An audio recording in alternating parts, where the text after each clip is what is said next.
Hi, everyone, and welcome to Tell Me About Podcast, where each week two nerdy friends deep dive random topics. I'm Laura. And I'm Tom. And this is episode number 20. So we want to thank everyone for listening to the Y2K episode. It actually dawned on us after we recorded the episode that I never said what Y2K meant, which would be a lot more embarrassing if it didn't just mean year 2000. Which, when you told me that, it's like, oh, okay, duh. The mystery about Y2K is a lot more exciting than what the words Y2K actually meant. But we wanted to thank everyone for listening to that. We really appreciate your feedback. Keep giving us podcast suggestions. Keep giving us feedback. Rate and subscribe us. We really appreciate it. We're really happy with the community that we're growing here, and we want to continue to grow it, especially next week, because next week we get socio-political. So today I'm going to get real nerdy as we talk about one of my favorite topics, which is shipwrecks, the Edmund Fitzgerald shipwreck in particular. So, Tom, how much do you know about this story? I know the story because I heard the song, and I know we're going to get to the song later, but basically everything I know about the story, I know from listening to the song. So, yes, we will get to the song at the end, and I do actually want to play it for you guys as we close the episode. But the song does cover the story, but I'm going to get into a lot more details that hopefully you didn't know about. So, are you ready? Let's talk shipwrecks. So, our story begins with the booming shipping industry of the Great Lakes region in the U.S. in about the mid-19th century. Large carriers and freighters transported massive amounts of iron, coal, grain, and other raw materials to the major cities that were surrounding the Great Lakes. Now, the shipping industry was not only crucial to the commerce and agriculture of the region, but it was also very lucrative, as you can imagine.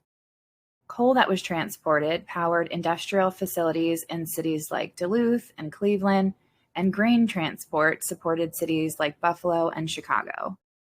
There was a decline in passenger travel on the Great Lakes at the time due to the expansion of roadway infrastructure and the rising popularity of air travel.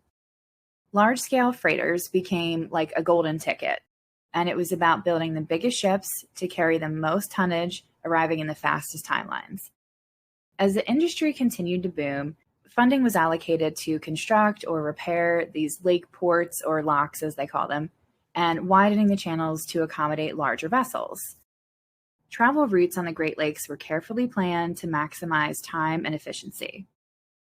So, a little bit more on the Great Lakes before we move on. The Great Lakes are the largest freshwater system in the world, and they make up about 84% of the freshwater in the U.S. I didn't realize it was so much. Did you know that? It doesn't surprise me considering how big they are. You don't realize until you see it on a map. That's a lot of mileage. Even if it's relatively shallow, that's a heck of a lot of water over a pretty expansive area. And water that I'm sure can get, well, you always hear about like the lake effect snow in Buffalo and Cleveland and Toronto and in Chicago, like the snow that just sweeps in, like that blizzard type snow that just sweeps in off the lake. And you always see the lakes, almost freezing in the wintertime. So I'd imagine it gets very choppy, as I'm sure we're going to discuss. So the 5 lakes that make up the Great Lakes are Superior, Huron, Michigan, Ontario, and Erie. Superior is the largest of the lakes and can fit all of the others inside of it. It's an average of 500 feet deep and 1,332 feet deep at its deepest point, and it transports about 125 million tons of cargo each year. The ships that traveled the Great Lakes had to contend with violent storms, particularly in November, with hurricane-like winds and waves. The Great Lakes is said to hold 6,000 to 10,000 shipwrecks, though the Lake Superior only claims about 350 to 550 of them. So It was interesting to me that for being the biggest of the five lakes, it has a small number of shipwrecks. I thought that was interesting.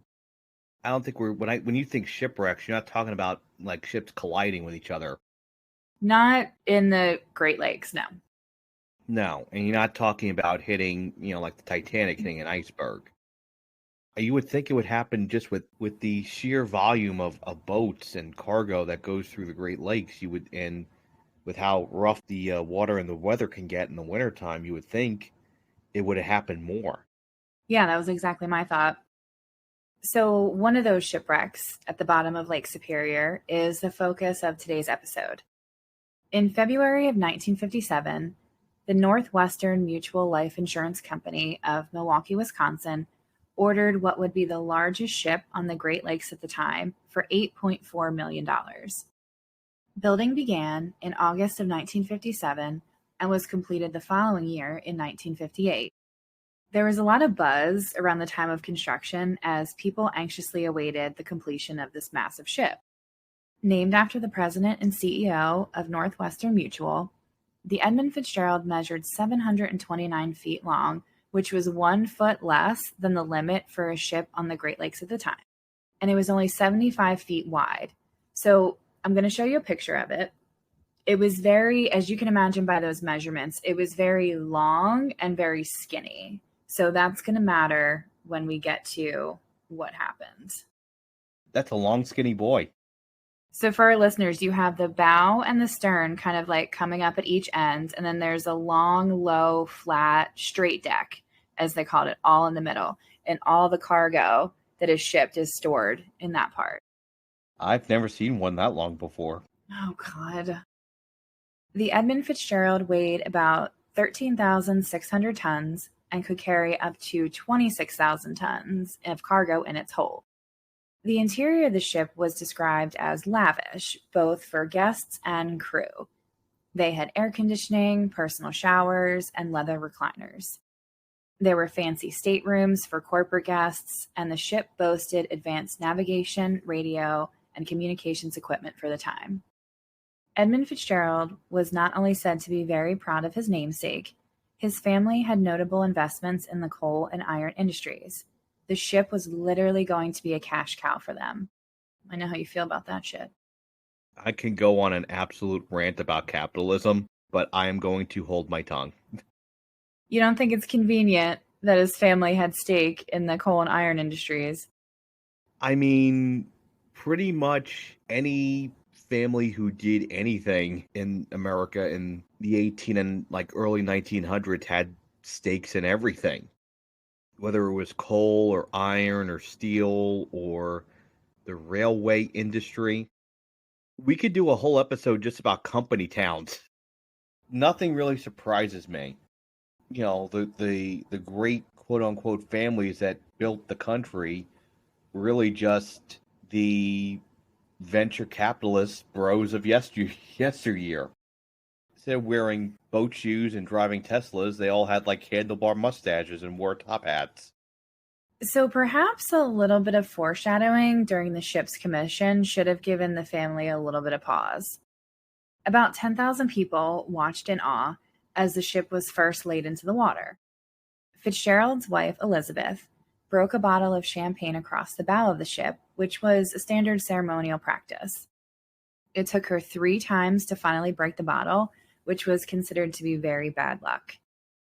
The ship then slipped down the slipway and splashed into the water at a very dangerous angle, smashing into the dock and causing a massive wave over the pier. Onlookers described the ship as looking like it was trying to climb out of the water. One man was so affected by witnessing this that he had a heart attack and died. I mean, it's not as ominous the wife of Judge Smales in Caddyshack breaking the mast when she tried to break the bottle. But, that's basically deck already flooded, guy dies from heart attack, boat literally trying to escape watery grave, and it hasn't even left the dock. And it's crazy knowing what happens to it. It's such an eerie thing. So I did want to show you a picture of the splash. We're going to post this on our socials for you guys. Go check it out. It was apparently a very scary thing when this happened. That boat's in the air. That's like something out of an action movie. It looks like it, doesn't it? Despite the bad christening of the ship, the Fitzgerald secured a 25-year contract with Overbell Norton Mineral Firm and became the flagship of the Columbia Transportation Division fleet. Its crews were handpicked to be the most experienced, and it was said that the Fitz was quite an honor to be connected with. The Edmund Fitzgerald was officially launched on September 22, 1958, for its first run to Detroit, Michigan to pick up iron ore. The Fitz set a tonnage record for the Great Lakes on the very first voyage and would earn many more over its career, including safety records. The Fitzgerald would prove itself to be a workhorse of a ship and carried more cargo than anyone thought possible at the time. It quickly became a folk icon and the pinnacle of Great Lakes shipping, getting quite a bit of attention among lakeshore residents as it passed by their towns. It earned the nicknames the Toledo Express, the Pride of the American Side, and the Mighty Fitz. By 1969, the Fitzgerald was hauling an average of 1.3 million tons per year. The ship embodied the manufacturing spirit of the Great Lakes, but the work was very dangerous and very intense. In 1971, the steam engines were switched from coal to fuel, increasing the ship's speed and endurance capabilities. The same year, the Fitz lost its title as being the biggest ship on the Great Lakes, though it would be consistently well-maintained and cared for. This was in no small part because of one of the ship's captains, Peter Pulser, who became captain of the Fitz in 1966. He ran a tight ship, but he was also said to be very eccentric and fun, piping music through the loudspeaker for the crew. He would also stand on the deck or the bow of the ship with a bullhorn, shouting facts about the Fitzgerald to onlookers of the lakeside towns. He apparently got letters reminiscing about his habit well into his retirement. I thought that was really cute. He's very much a little old man, and just to picture this little old guy just shouting, through this bullhorn, just facts about his ship. That's really cute. I mean, that you picture like the old guy like sitting on a stoop, sitting on a porch, or just sitting at the barbershop, just like reciting facts about his ship. In 1972, the Fitz got a new captain, 63-year-old Ernest McSorley from Toledo, Ohio.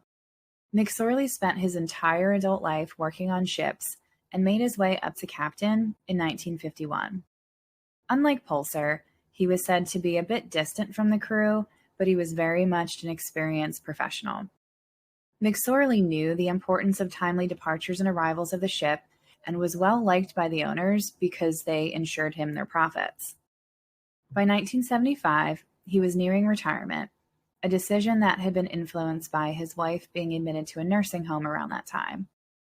In early November, the shipping season was coming to an end for the year, as ships would dock for the winter and get needed repairs while the lakes froze over until springtime. It's funny you mentioned this in the beginning about the lakes freezing over. Anytime I heard this story, I never even thought about that. I'm just like, yeah, they just sail the Great Lakes all year. Well, no. It freezes, they can't. So I don't know why I didn't think about that. Well, and the only reason why I thought about this was, and we talked about the reality TV shows. Do you remember Ice Road Truckers? Mm-hmm.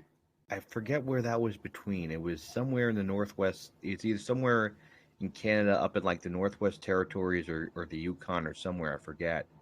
But basically, the only way they could ship things to this town was either by boat in the summer or by truck in the wintertime, because the lake would freeze over and it would be so frozen that you could drive on it. I can't even imagine how white knuckle driving that must be, to drive on a literally drive on a lake and hear the ice buckling and undulating and cracking and creaking and underneath you. It must be kind of wild. I mean, it must be kind of wild. And then at the end, when you when it's starting to get to the end of the season, that has to be frightening. Yeah, no thanks. That's not for me. At this point in 1975, the Fitz was in its prime, reaching only about a third of its potential lifespan. It had made 748 round trips, traveling over 1 million miles. No one predicted that the Fitz was about to make its final run.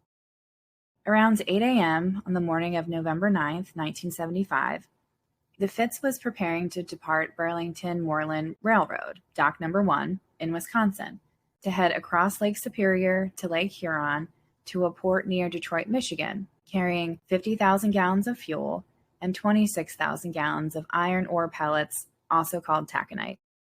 The loading process was very long and tedious, taking up to 6 hours, as the crew had to ensure a proper weight distribution of the iron pellets.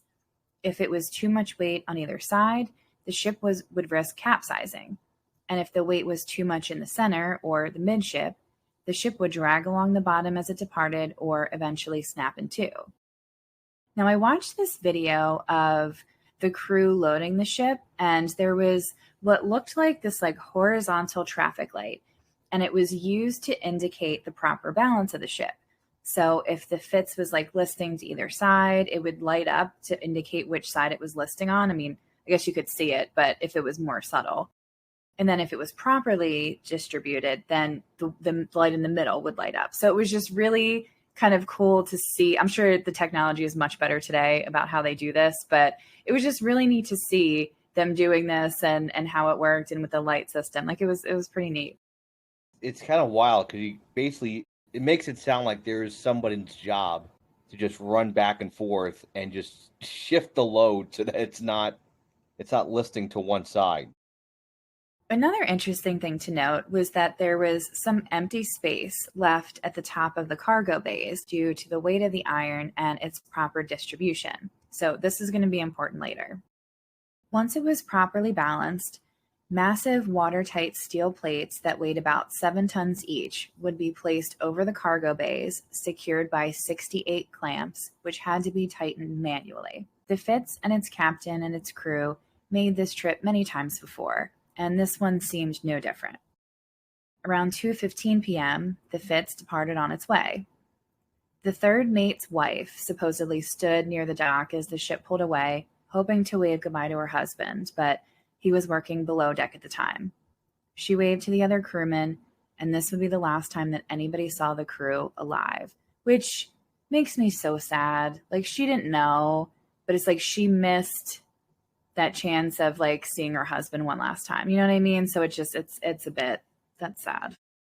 Well, that just reminds me of when we did the episode on Bill Barocco, that the last people to see them alive was, I think, when they were getting gas to fuel up the plane, or the cousin that would go wait every day for the plane that was never coming. That breaks your heart. So a few hours later, around 4:30 p.m., another ship that was very similar to the Fitz, the Arthur M. Anderson, departed en route to Indiana along the same route, but just ahead to the north. The Anderson was older and slower than the Fitz was, and the Fitz overtook them and got ahead of them. The weather for their trip across the Great Lakes looked promising at first. The National Weather Service predicted some severe November storms, but they were to pass to the south of the Great Lakes. As the evening progressed, the weather shifted rapidly. The barometer quickly dropped, and the National Weather Service updated their forecast to say that the storms were guaranteed to hit Lake Superior and hard. These November storms were not just passing storms. The ships, particularly these straight deck freighters, like the Fitz and the Anderson, would experience a lot of stress on the decks, and they would bend, and they call it flexing, as they were kind of tossed around the waves. Ships at this time were built to be more flexible and sustain heavy winds and rain, so what's the problem, right? They can do this. Captain McSorley and the captain of the Anderson, Bernie Cooper, were not deterred by the weather report. They were both very experienced in navigating ships through rough weather, and both ships were equipped with weather observation and reporting systems to help the National Weather Service track the storms on the Great Lakes. Nonetheless, the captains agreed that they would keep an eye on the storm. By the morning of November 10th, crews on both ships were getting them storm ready. Assessing their options, the captains agreed to alter their course to hug the Canadian shore to the north and ideally make it to the safe harbor of Whitefish Bay. Captain Cooper had doubts that they would make it, not that they would sink, but that they would have to take on the brunt of the storm before getting to Whitefish Bay. He would turn out to be right. The Fitz continued on slightly ahead of the Anderson, but stayed within radio and radar range as the captains communicated regularly about the worsening storm. At this point, wind speeds were about 50 miles per hour with 10 to 12-foot waves. The storm was coming from the south and had shifted, as the captains predicted, but they were in a slightly better position because they had changed their route. By 2 p.m., the ships were passing through the eye of the storm, which would prove to be a very temporary relief. They were literally sailing back into the worst storm in Great Lakes history. As they re-entered the thick of it, snow began to fall furiously, and the winds shifted again, making visibility almost zero. The captains again adjusted their course and started traveling south to accommodate the changing winds. Due to poor visibility, the two ships lost sight of each other, and this was the last time that the Fitz was ever seen above water. The Anderson would continue to track them via radar, and the Fitz slowed down to allow the Anderson to catch up a bit. Now, what happened next is a bit of a debate even to this day. So around 3 p.m., the Fitz shifted again to avoid this shoal that was off Caribou Island, something that was allegedly not picked up on the radar log, and the location of it was slightly off on the navigational map. According to the crew of the Anderson, the Fitz didn't have to turn this way to avoid it. The Fitz supposedly came too close to the shoal, within about 9 feet of it, and may or may not have scraped the bottom or bottomed out on the shoal. The crew of the Anderson nervously waited to see if the Fitz stopped or slowed down after this supposed encounter.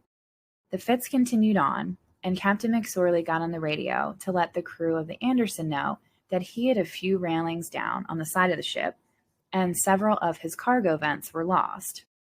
The Fitz was taking on water and had a starboard list.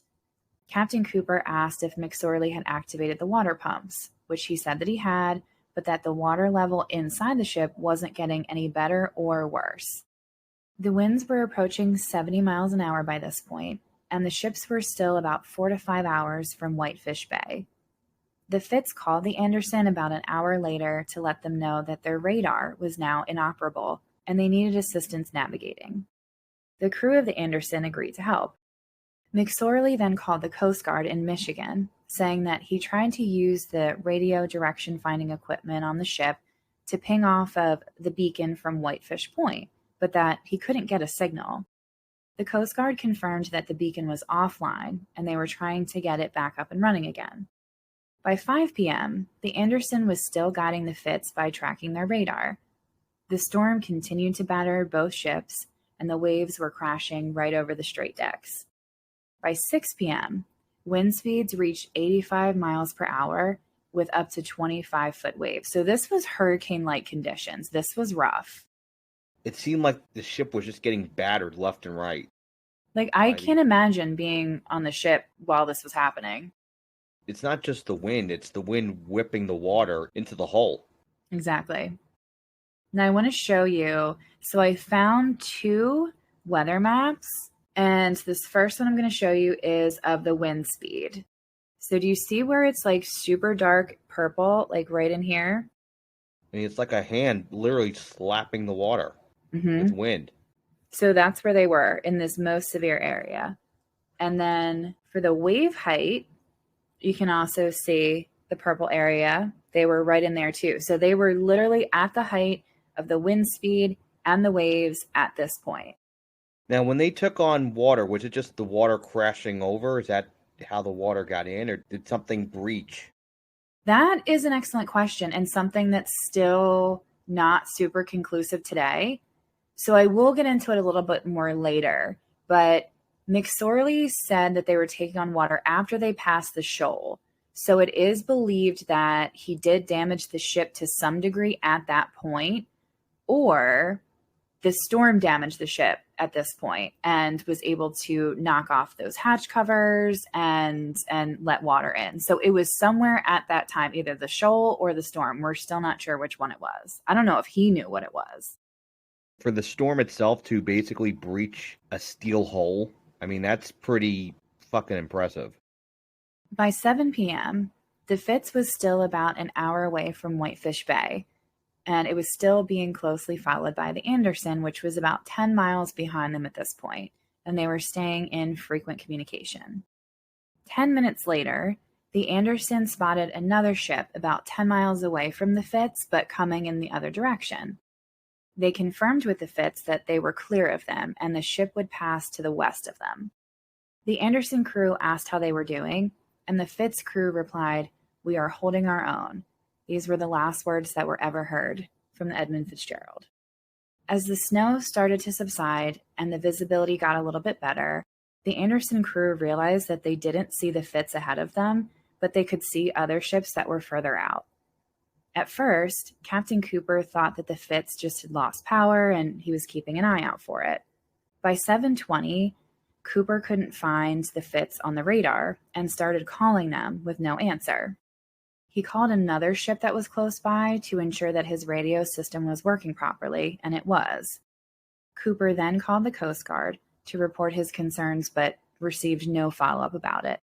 That really drives me nuts because he's reaching out, concerned about another ship, and the Coast Guard doesn't follow up. Like, I don't know what was going on that night, if they were distracted by other things with the storm, but these are 29 men that are in jeopardy here. Do you know what I mean?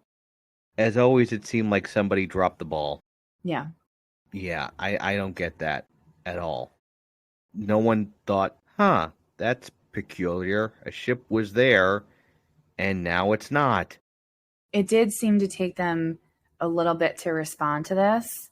So, yeah, it's just not that I think anything could have been done at this point, but it's just, again, that the timing of their response is disappointing.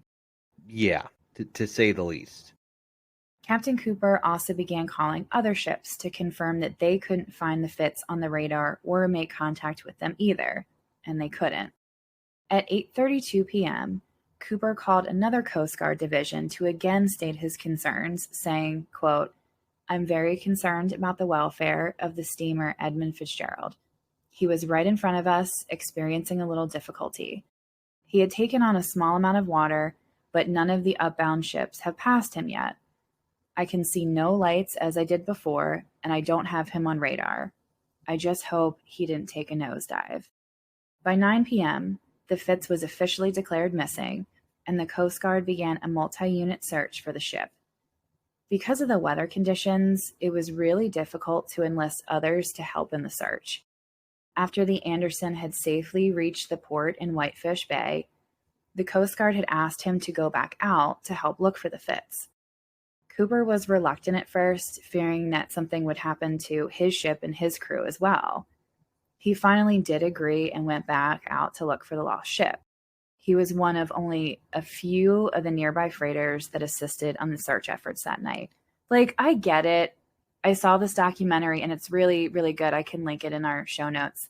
And it interviews Captain Cooper. And he talked about, he fully admitted, he's like, yes, I was hesitant to go back out there. Like, nothing against them or the ship. He's like, I didn't want my crew to die too, you know? So I get it. And I'm glad he did go back out there, but it's, yeah, I don't know what I would do. I mean, at the same time, it's the job of the captain, first and foremost, to protect the welfare of their crew. You know, it's kind of an interesting, I guess, ethical dilemma of, you know, whether humanity kind of trumps your assigned charge. His job is to worry about the safety of his crew. His job is not necessarily to worry about the safety of the Edmund Fitzgerald. That being said, the fact that they were in constant contact with them, doesn't that give him kind of a moral human obligation to go look for them? I would say probably yeah. And I definitely agree with you there. I think that's a good point. And I do talk a little bit later about how something that really stuck with me throughout the story is how much the two ships worked together and how much the Anderson was willing to help the Fitz. And it's just, again, I get his hesitation. I'm glad he did go back out. But yeah, it's not an easy decision or easy thing, you know?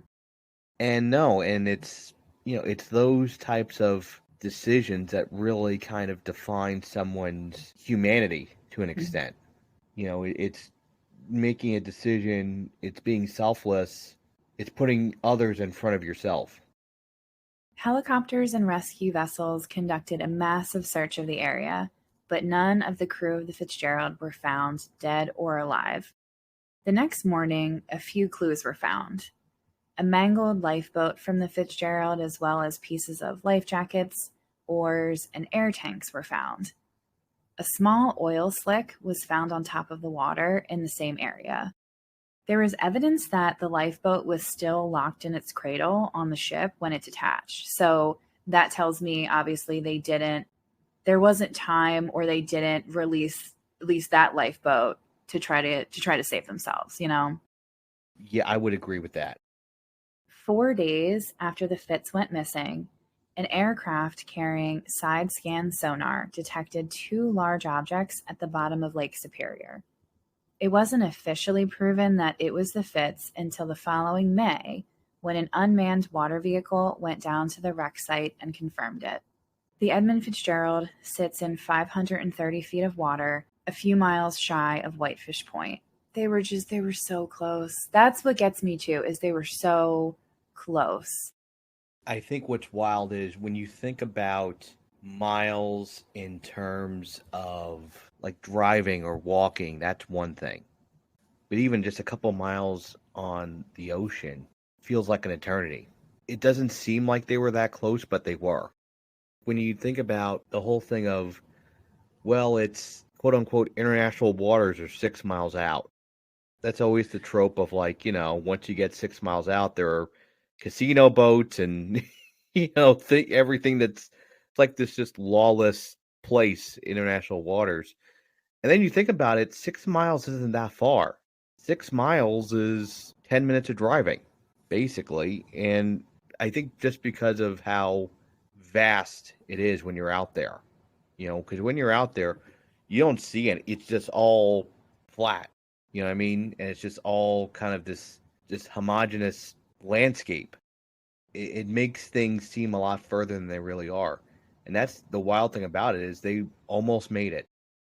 Now, the wreck is split in two, with the bow and stern about 200 feet from each other. The bow is upright with an impact area in front of it on the bottom, and the stern is flipped upside down at a bit of an angle with a massive debris field between them. And I'm going to show you a couple pictures from the wreck site.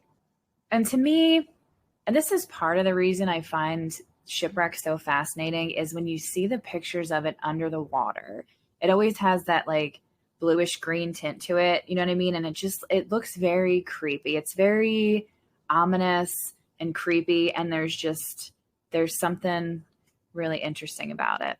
So that is part of the bow under the water. And then that is the stern upside down. Upside down, that's even wilder. And you can see, if you can see this, you can see how it's separated and how the stern's upside down. That's wild. Yeah. Like I'm trying to fathom in my mind how a storm could literally snap a boat in half. That's going to be a discussion point. We will get there. There's a lot of controversy around how that happened.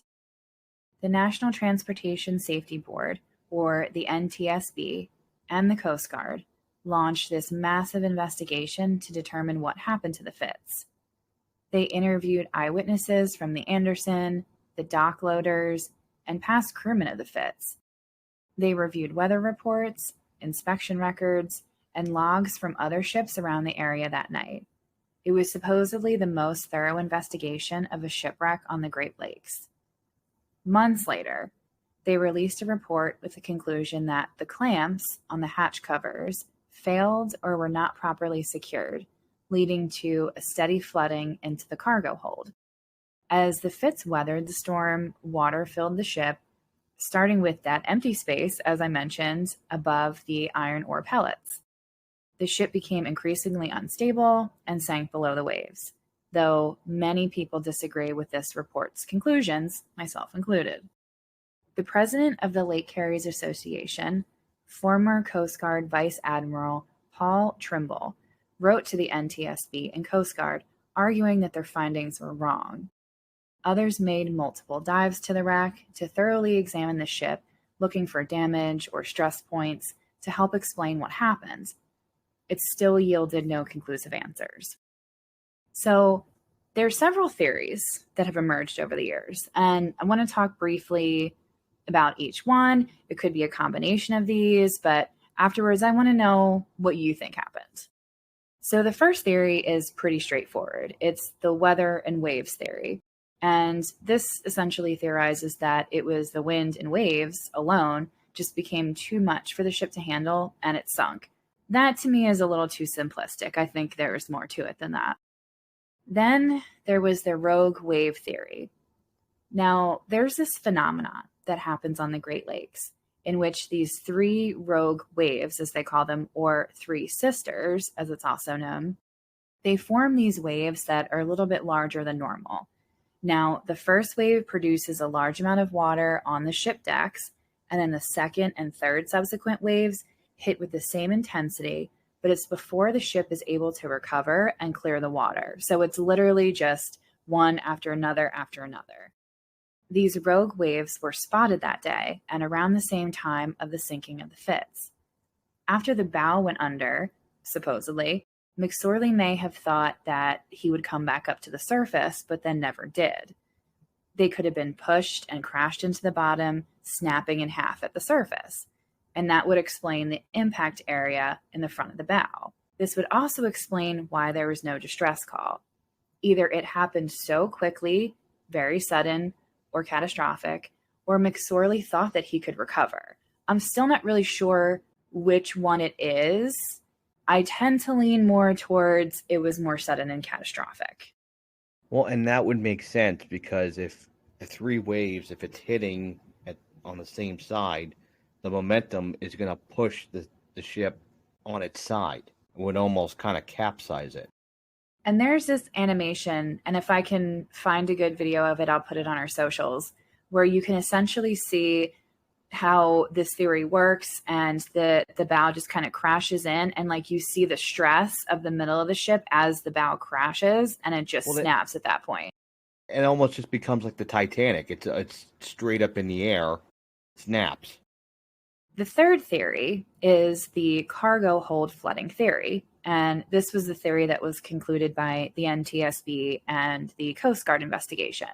So again, either the hatch clamps were not properly secured or got damaged in the storm. And the water, in this theory, the water quickly filled the ship. And the final plunge was very quick and without warning. It was later found that most of the clamps were in perfect condition. Captain McSorley did note that they had lost a few of the hatch covers as they passed that shoal near Caribou Island. If that theory is true, then you would think that they would have sunk a lot sooner than they did if it filled so quickly after this impact. So this theory is not generally believed to be what happened. Kind of off that, you have the shoal theory, which does require you to believe that the Fitz was damaged by the shoal that was nearby. Either it damaged the hull or they completely bottomed out. I think McSorley would have known that, and I think he would have communicated that to the Anderson. The fact that he didn't, either he didn't know or it didn't happen. I don't know. Well, and also, too, if it was damaged, depending on where it was, you would think someone would have noticed it. And they never said if they figured out where the source of the water was coming, as we were talking about before. Like, was it from the bottom? Was it from the top? From the cargo vent covers? Like, I don't know. There's so many questions here, which to me makes the story more interesting, but it also drives me nuts at the same time because like I want to know exactly how this happened. So the shoal was examined shortly after the confirmation of the Fitz's location, and no evidence of the impact could be found on the shoal, which I'm not sure how you do that. Like, how do you look at every inch of that shoal to see if the Fitz possibly hit that? It seems impossible. Now, I'm not a lake expert, but you know what I mean? That seems really infeasible. So there's not anything conclusive that was found on the ship either, though half of the ship's not visible because it's embedded at the bottom of the lake. So if they sustained any damage to the hull from the midsection to the front of the bow, we're never going to know. We're never going to see it. That just kind of sunk with the ship. The last theory is the structural damage theory. So this theory argues that there was a recent modification to the ship and the hull had become structurally compromised. Weathering the storm added to the stress and it became too much for the ship to handle. This theory states that the ship separated while sinking or upon hitting the bottom of the lake, which they say explains why the bow and stern are in the position that they're in. And to me, that makes no sense. Like, maybe if it broke apart as it was sinking, but remember, it's only 500 some feet down. Like, it's not that far down, first of all. And this was a big ship. And then if they're saying that it broke apart once it hit the bottom, it would have to... It'd have to be sinking like a rock. If it's sinking like that, by the time it hits the ocean floor, it's not going that fast, relatively speaking. Like, yes, it has mass, but it doesn't. It's not going to have the velocity to cause that sort of impact damage.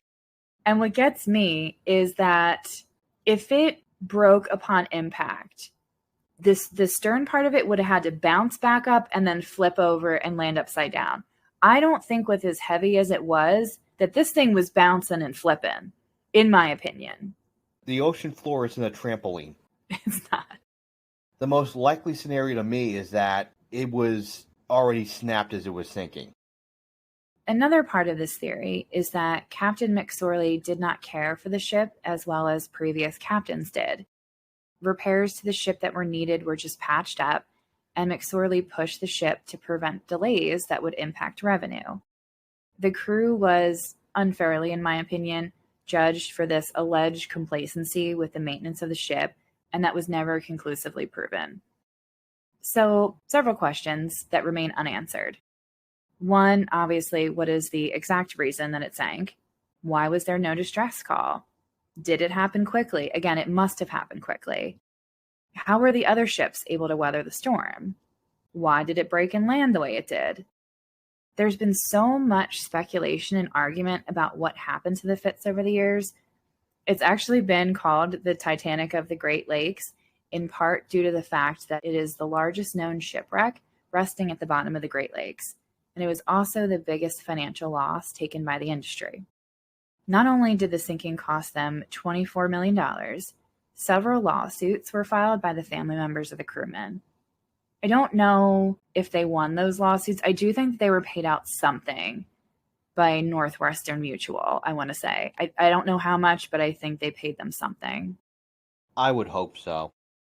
In 1994, during a dive to the wreck site, a body of an unidentified crew member was discovered near the bow of the ship, wearing coveralls and a life jacket made in part of cork.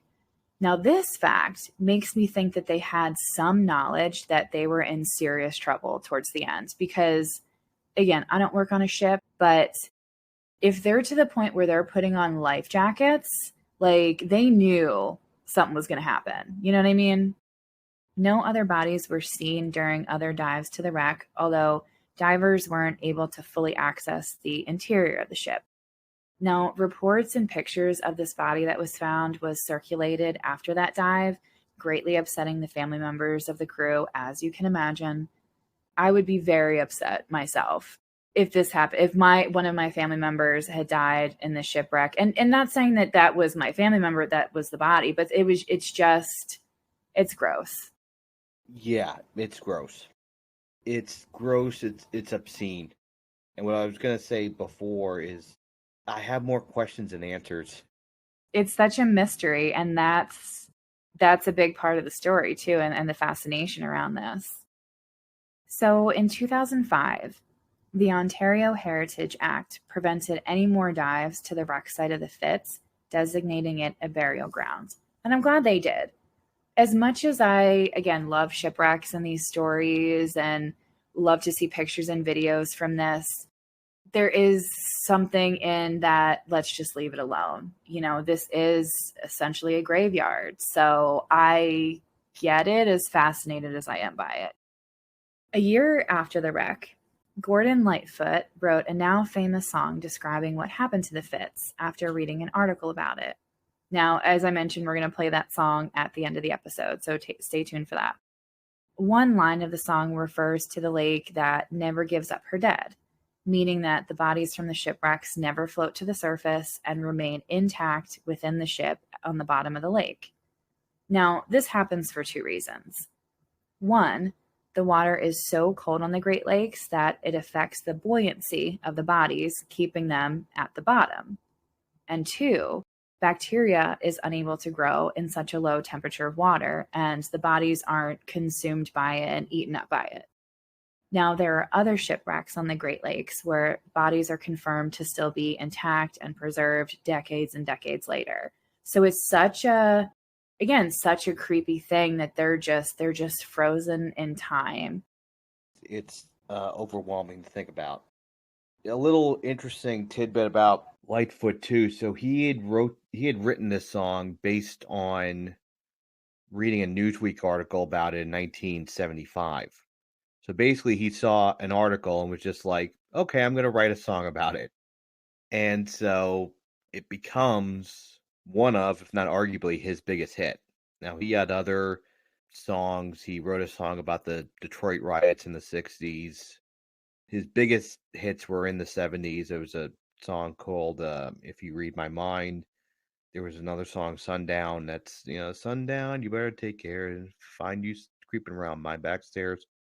But really, the Edmund Fitzgerald became his biggest hit, and it also became a song that was he became almost obsessive about it, and that he became very, very active with the family members. He appeared at, I think, numerous memorials or yearly memoriams, and I forget what part of the song, but there was a part of the song that I think it was the name of the cathedral in Detroit that he had gotten wrong, that the lyric had gotten wrong. He was apoplectic that he had done that, and he was extremely apologetic that he had gotten the name wrong. He'd become so synonymous with this, and he had been so respectful that when he passed away last May, the Mariner Church in Detroit that rings the bell 29 times actually rang the bell for him. The day after he died, they rang the bell 30 times. 29 for the 29 crew members and once for Gordon Lightfoot. A couple of things on that. So first, I thought it was very sweet how close he got to the family, and this wasn't just a song he put out there to make money. You know what I mean? He really cared about what happened and the people involved. That's first of all. Second, I didn't realize that he had written other songs about things that happened in history. Like I thought that the Edmund Fitzgerald was his only one that kind of reflected a real life thing. I didn't know that. A lot of his songs were based on his life experiences. In fact, the song Sundown was based on his volatile relationship with Kathy Smith. Smith would later become infamously the person who gave John Belushi his fatal drug overdose. And Sundown was about their relationship and about ending their relationship. So he was very much one of those singer-songwriters that really took from real life. And a lot of his songs were based on events that happened. Though we'll likely never know why it happened, we do know what happened. The sinking of the Fitz inspired new safety measures, including depth detectors on all large ships, safety suits for all crew members, improved navigation and communication systems for ships on the Great Lakes, maps and charts of the area were corrected, and the Coast Guard started a more rigorous ship inspection process. There has not been a shipwreck as deadly since then. So that's something. I definitely think that the lives lost on the Fitz saved future ones. At the very least, they did not die in vain.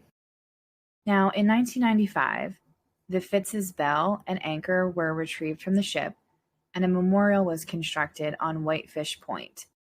The bell was replaced by another with a list of all the crew members' names on them and placed at the wreck site.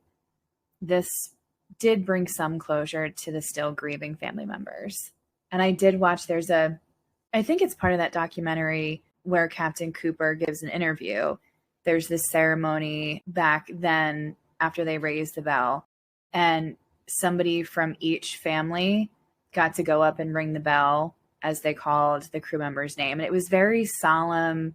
You felt the depth of it, and you felt the depth of their pain and what they lost and still not knowing. And it was a touching moment, but also devastating at the same time. Now, the Edmund Fitzgerald was an incredible ship with a very tragic and mysterious end. Its legend lives on because of the Gordon Lightfoot song, and for those connected to it, continuing to tell its story. Though it may have been in the wrong place at the wrong time, it is a stark reminder of the power of Mother Nature and how dangerous this work can be. As we wrap up, a couple discussion points. So I want to know what you think happened. I touched on a little bit what I thought, and I really do think that they incurred some kind of damage when they passed this shoal near Caribou Island. And it clearly made them, take on water and have a list. And from here, I really think that the rogue wave theory gets it the most right, and how the bow kind of like suddenly and catastrophically crashed into the bottom and it snapped to the surface. So that's pretty much what I think happened. But I think my biggest sticking points to this, again, is that it had to have happened fast.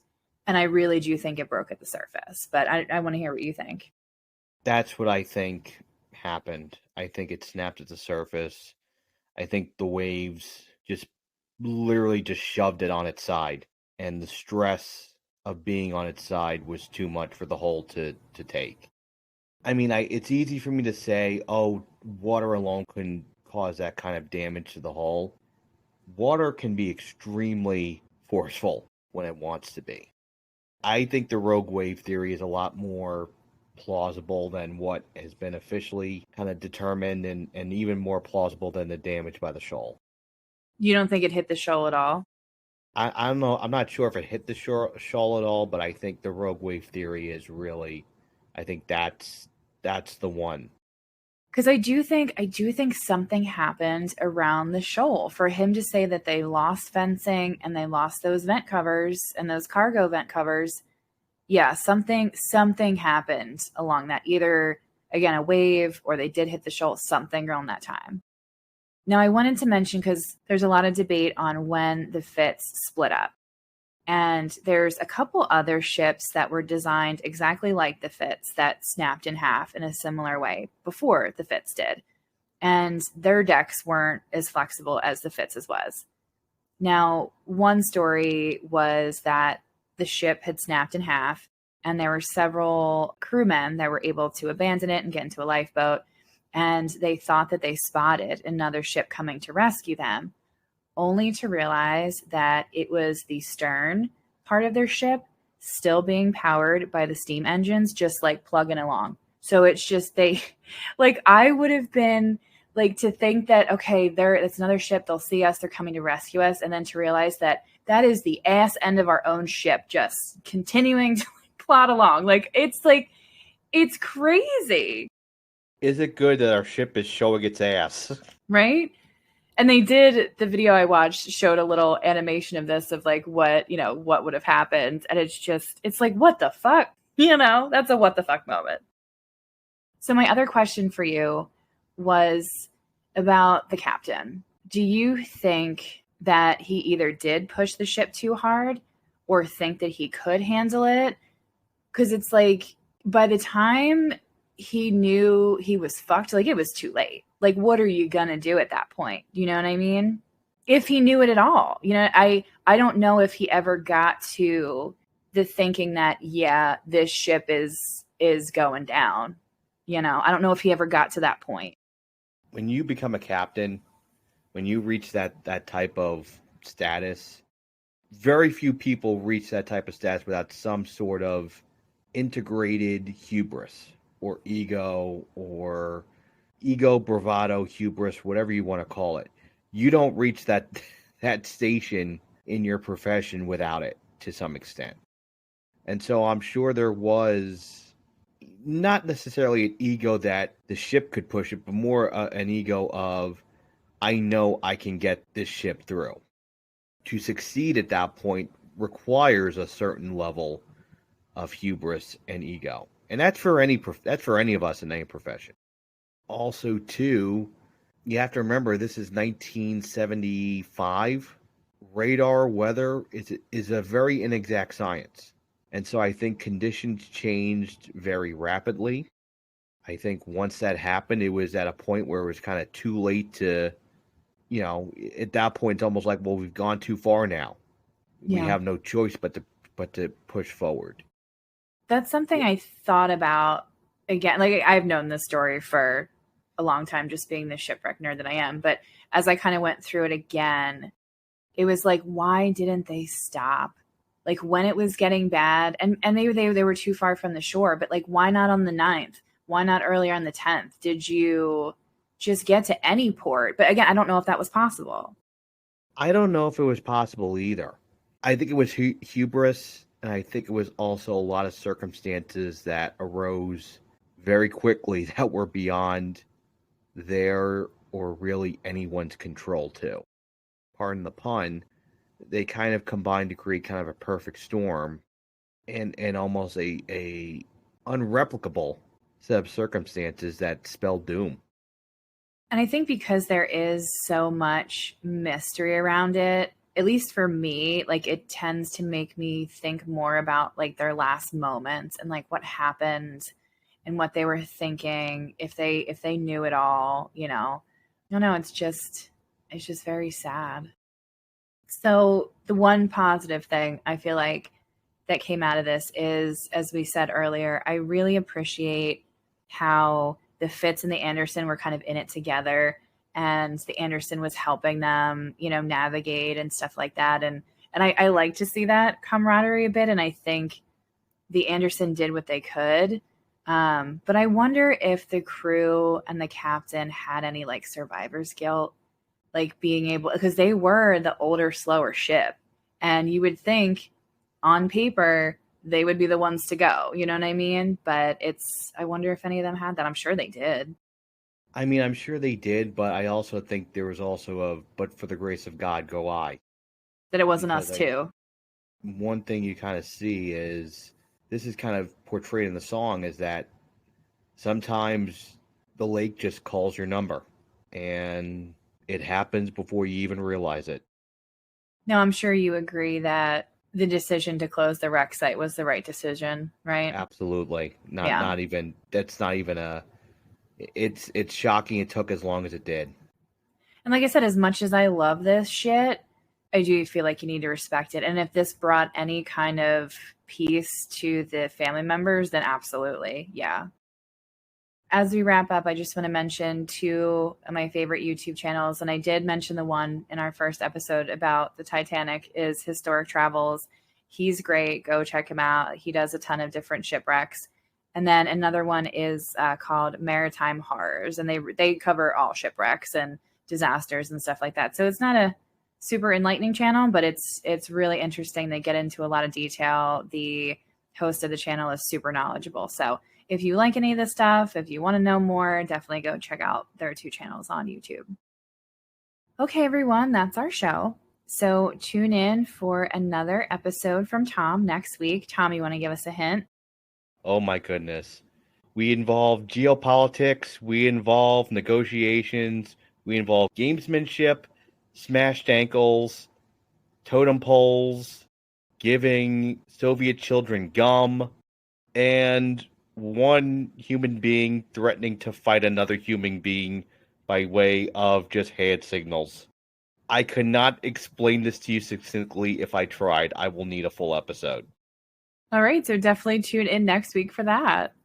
So please remember to rate, review, and subscribe. It really does help our channel. And like we said, we love our little community, but we love to grow even more. So please follow us on Instagram and TikTok at the Tell Me About Podcast, and send us comments and episode suggestions to the Tell Me About Podcast at gmail.com. And again, as we close, we're going to play the Gordon Lightfoot song, the Edmund Fitzgerald. All right, we'll see you next week, guys. Bye.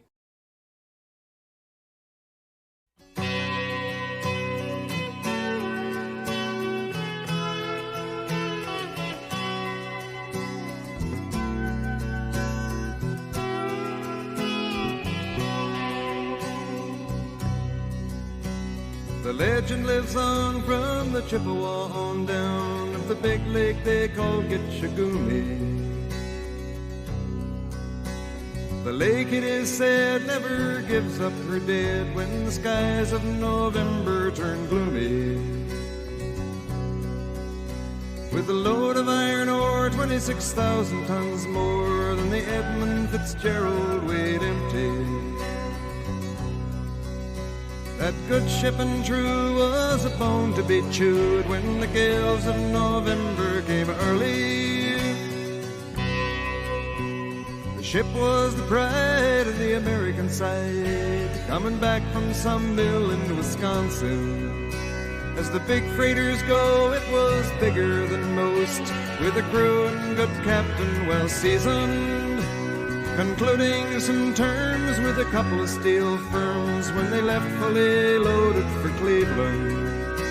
Then later that night when the ship's bell rang, could it be the north wind they'd been feeling?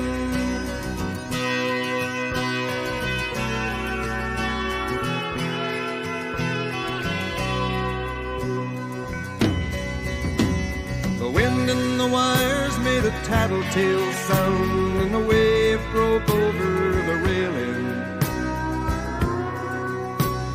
And every man knew, as the captain did too, 'twas the witch of November come stealing. The dawn came late and the breakfast had to wait when the gales of November came slashing. When afternoon came, it was freezing rain in the face of a hurricane west wind.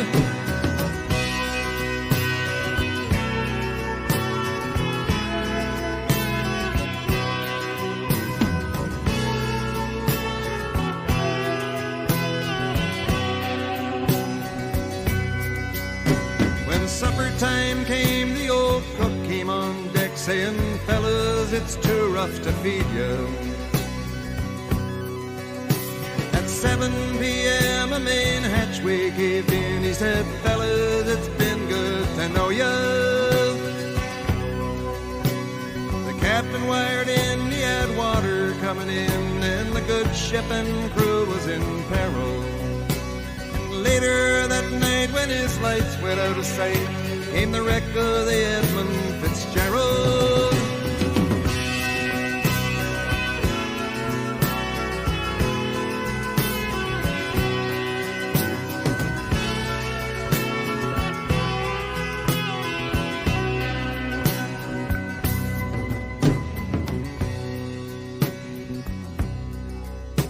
Does anyone know where the love of God goes when the waves turn the minutes to hours?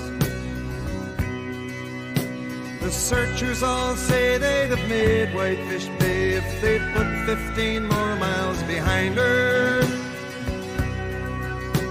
They might have split up or they might have capsized. They may have broke deep and took water.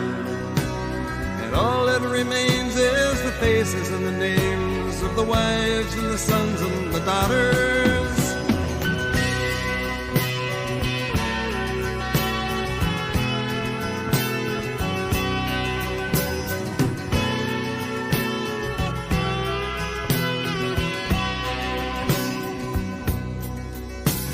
Lake Huron rolls Superior sings in the rooms of her ice water mansion. Old Michigan steams like a young man's dreams. The islands and bays are for sportsmen. And farther below, Lake Ontario takes in what Lake Erie can send her.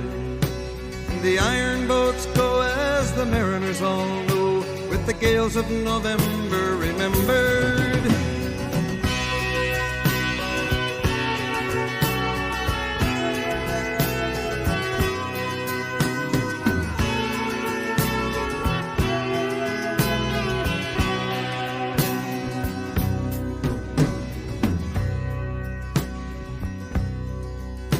In a musty old hall in Detroit they prayed in the Maritime Sailors' Cathedral. The church bell chimed till it rang 29 times for each man on the Edmund Fitzgerald. The legend lives on from the Chippewa on down of the big lake they call Gitchagumi. Superior, they said, never gives up her dead when the gales of November come early.